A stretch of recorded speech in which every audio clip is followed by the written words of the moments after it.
या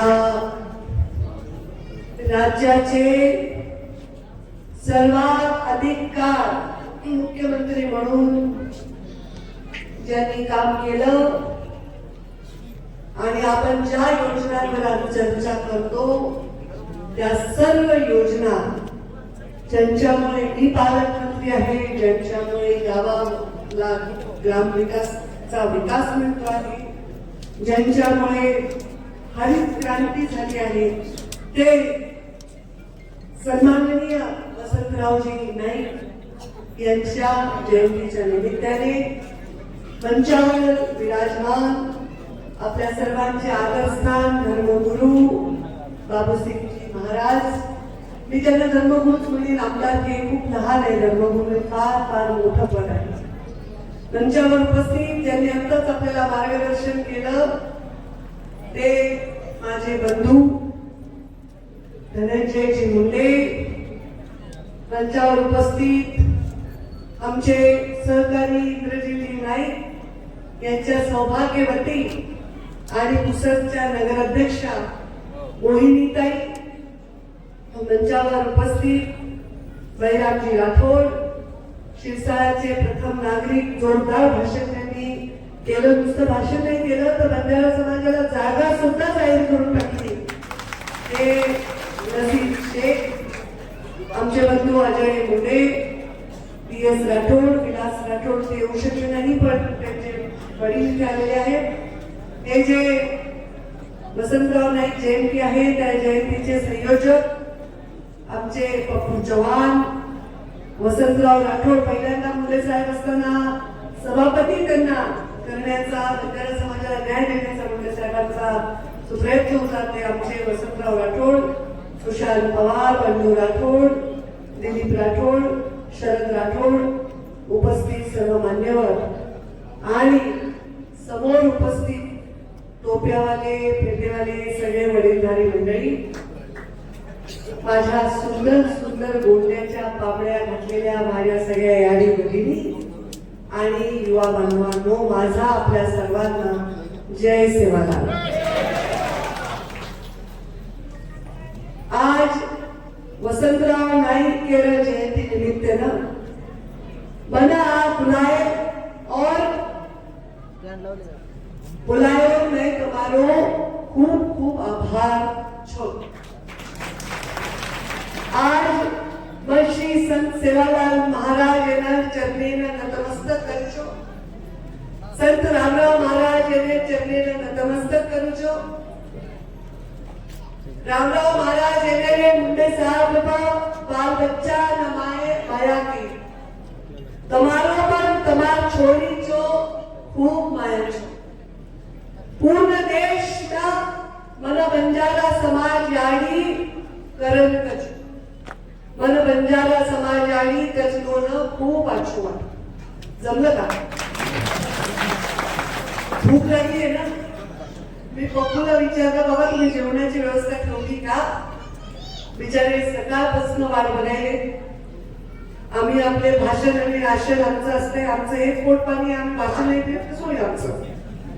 त्यामुळे आम्ही आपले भाषण देतो जोरजोरात. हे बिचारे सकाळपासून उपाशी असतील. पुन्हा मुलं कुठं उसाच्या फळात जेवायला मिळते. आज मगाशी धनगर समाजाचे काही लोक आता स्थलांतरित होतात, मेंढ्या घेऊन चालले होते. 4-5 गाड्या होत्या, माणसं झोपली होती गाडीवर घुंगडी पांघरून आणि बाया गाड्या हातात. मी म्हणलं माझ्या गाडीवर लागते, बाबा पांढरेच आहे. म्हणलं बाबा सगळ्या बायाच गाडी हाकायला.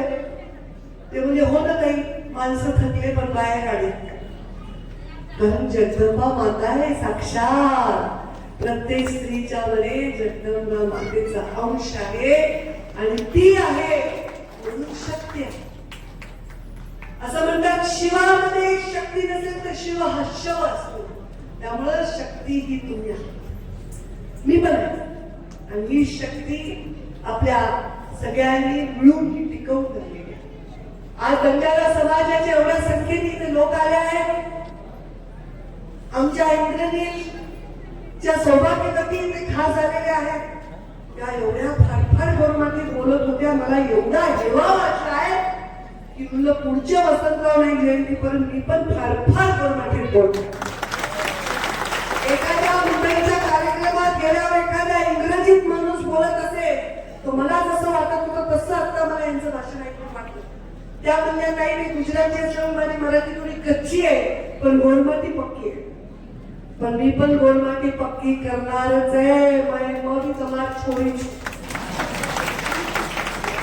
त्यामुळे ही भाषा, ही वेशभूषा ही का महत्वाची आहे?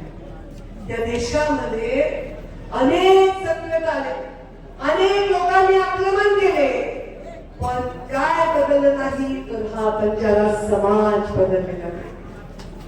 लोकांनी स्वतःचा पेहराव बदलला, केस कापले, साड्या घालायला सुरुवात केली, ड्रेस घालायला सुरुवात केली महिलांनी, पुरुषांनी. पण आजही राज्यामध्ये कुठल्याही मध्य प्रदेशमध्ये जा, राजस्थानमध्ये जा, या संस्कृतीला टिकवून ठेवणारा कोणता समाज असेल तर तो आहे बंजारा समाज.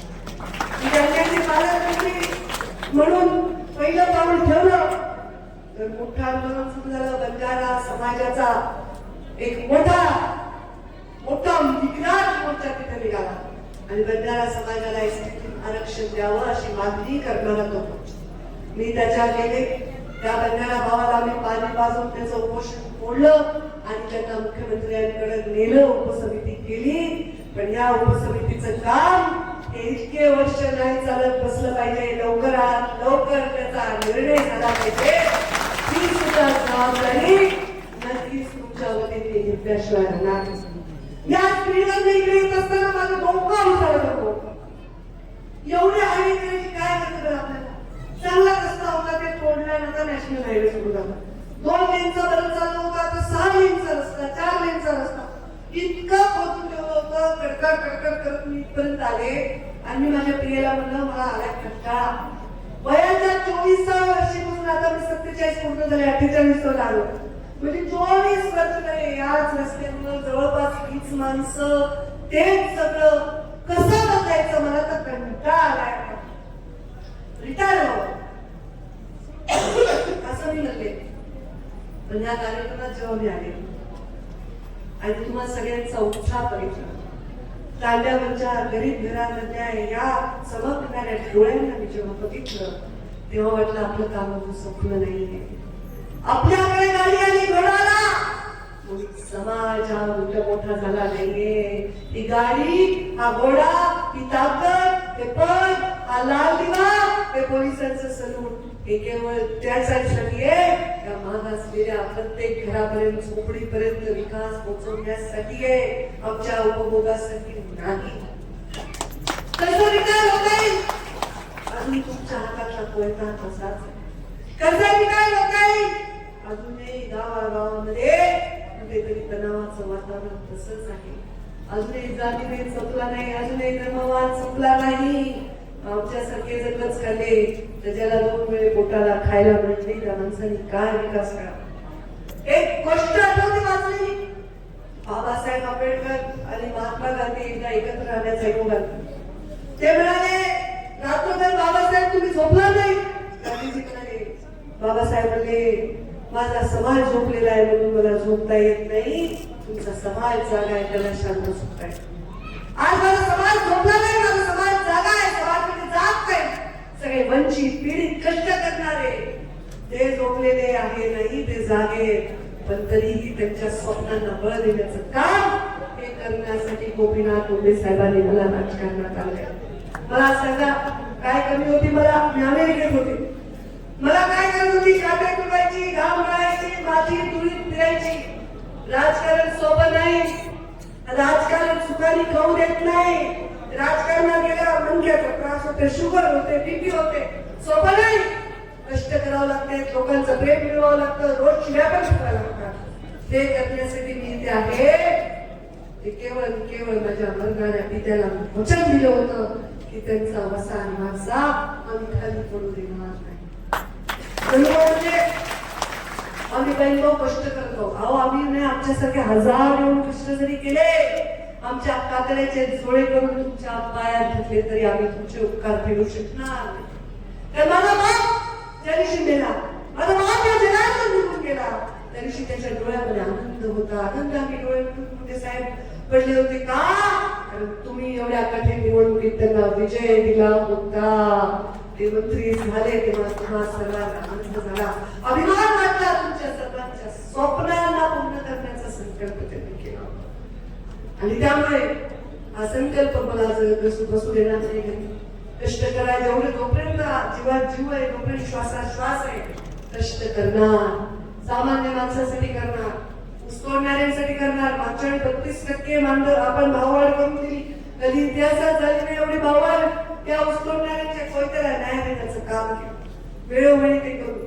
पण हा कोयता तुमच्या पोराच्या, त्याच्या पोराच्या, त्याच्या पोराच्या हातात राहायला नाही पाहिजे ही धडपड आहे. मी म्हणणार नाही की काम करू नका, मी म्हणणार नाही की कोणता खाली टाका. कष्टाला भाव मिळाला पाहिजे. तुम्ही कष्ट केला तर पुढची पिढी घडेल. यासाठी कष्ट न करता पैसे मिळू असं सांगणार. पण जी संस्कृती, जे संस्कार बंजारा समाजाने जपलेले आहेत त्या संस्काराला सलाम. मी मध्य प्रदेशचे प्रभारी होते, मुख्यमंत्री शिवराज घेऊन जायचे भाषणाला, सगळीकडे प्रचारात. पंकजा गोरमाटीने भाषण करू, पंकजा गोरमाटीने भाषण करू. कारण बाहेरच्या तुम्ही याडीच म्हणते हो. माझ्या शेजारी राहायचे गोकळे म्हणून होते, लहान होते ना, 9-10 वर्षाचे. ए याडी इकडे म्हणायचे ना. मला लहान होते, मला काय माहिती, 9-10 पण होते, 7-8 वर्षाचेच होते. मी म्हणायची याडी काय? मुंडे साहेबांना एका सभेला गेले, आंबेजोगाई तालुक्यात सभा होती तांड्या. म्हणायचे बाबा याडी मला का म्हणते? तर मग ते ओवाळ्याला सगळ्या याड्या. बाबाने मग ही याडी आहे आणि तू ही आहेस. काय फरक आहे? कोण कोणत्या जातीचा, कोण कोणत्या धर्माचा, काय फरक आहे? आज एक मुलगा काय नाव त्याचं, त्याला मी फोन केला राहुल पाटलाला. काय नाव त्याचं? विष्णू राठोड. सांगू का याचं? राहुल पाटलाकडे काम, डॉक्टर झाला. तुमचं काय काम, शिक्षण काय झालं? हा, त्याचं काहीतरी काम. मी फोन केले, पैसे लागले नाही, विचारायचं झालं, पूर्ण झालं. आज मी त्याला काय म्हणले, तुझ्यापेक्षा कमी असेल, गरीब असेल, त्याला नक्की मदत कर.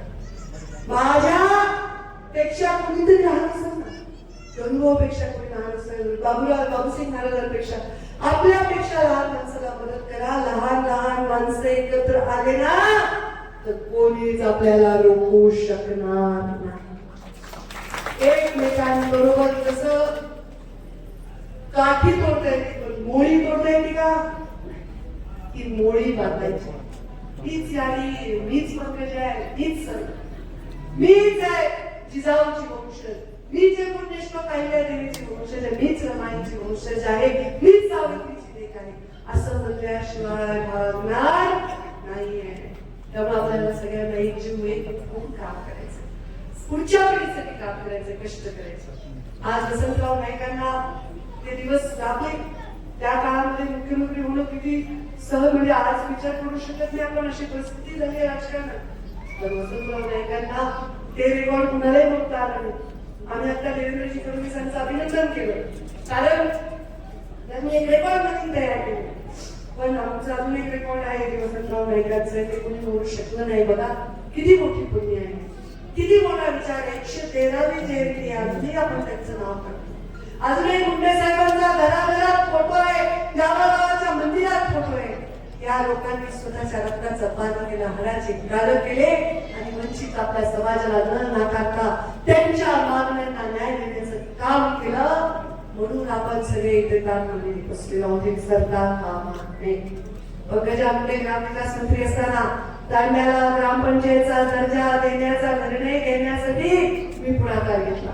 मुख्यमंत्री ग्राम सडक योजनेमध्ये जे निकष लावले त्यामध्ये मानवी निर्देशांक कमी असणाऱ्या गावांमध्ये रस्ते करा, सगळ्या वाडी रस्त्यात रस्ते करण्याचा त्यामुळे निर्णय झाला. जावे त्याच्या वंशाकडे, गरीबाच्या, वंचितांच्या, पीडितांच्या वंशाला जन्म घेतल्यानंतर त्यांचा पिढा करते. ही पिढा कळल्यानंतर त्यांच्यासाठी कष्ट करण्याची भावना अजून मुख्य. मी तुम्हाला वचन देतो की जोपर्यंत माझ्या श्वासात श्वास आहे, मी हे स्वप्न जे वसंतराव नाईकांनी दाखवलंय आपल्या सर्वांना, जे मुंडे साहेबांनी दाखवले आपल्या सर्वांना, रामराव महाराजांचं ते उलट प्रेम दवाखान्यात भेटायला गेले तरी पण विचारायचे पंकजा तिकडचं काय झाले, मुंडे साहेब गेल्यानंतर अश्रू ढाळणाऱ्या, एवढं प्रेम करणाऱ्या पुत्रावर एक एवढा सुशिक्षित उच्च विद्याविभूषित असून देखील समाजासाठी सर्वत्र सोडणाऱ्या या सगळ्या लोकांचा आदर्श आपल्या समोर आहे. तो आदर्श घेऊन आपण काम करू. मी तुम्हाला वचन देईन, मग તમારા સદૈવ સેવા કરે. માર શ્વાસે શ્વાસ છે તવર્મ તમાર સારે લડું. તમાર જે વિકાસ કાર્ય વસા व छोडा कोणी हा हे मारो वचन. जमलं का? मी हे भाषा बोलायचा प्रयत्न याच्यासाठी करते कारण मला तुमच्या हृदयापर्यंत पोहोचायचं, तुमच्या कानापर्यंत नाही पोहोचायचं, मला तुमच्या हृदयापर्यंत पोहोचायचं. पोचलं का? वाक्य कळलं का? आता भूक लागायचं, हा जेवण जेवायचं.